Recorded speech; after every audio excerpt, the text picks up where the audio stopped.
Penny for your thoughts, his mother asked. Oh, nothing, he replied. I'm just enjoying the stroll, he said.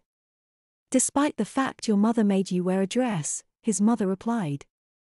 It's not so bad, he replied. It feels quite nice actually, now I've got used to wearing it, he confessed.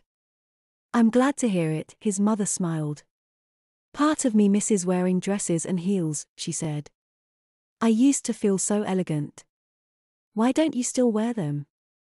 Mark asked. Because the world changed, she replied. Women who dress up are looked down on these days, she said.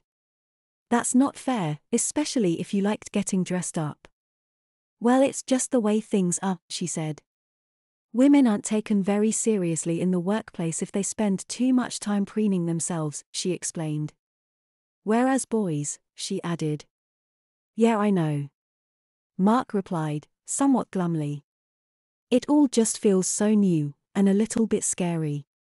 I understand, his mother said. In a lot of ways it's my fault, if I'd bought you a dress when they first appeared. You did try to. Mark interjected. It was me who was too frightened to wear one. I wouldn't even try one on, he said, emitting a nervous chuckle and recalling the horror every time his mother drew his attention to a boy's dress in a shop window. You were just being a typical boy, his mother said. You did wear a skirt for George and Betty's wedding, she reminded him. Even that petrified me. Mark recalled. I wonder if women were scared of wearing trousers in the olden days. Mark mused. When all they wore was skirts and petticoats. I don't know, his mother replied. We'll have to have a look to see if we can find those pictures of boys wearing dresses that Lydia mentioned. Mark responded. If boys did wear dresses years and years ago. I wonder why they stopped. It just fell out of fashion, I guess, his mother replied.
She laughed again as she saw that they had wet their diapers in terror while sucking on their binkies.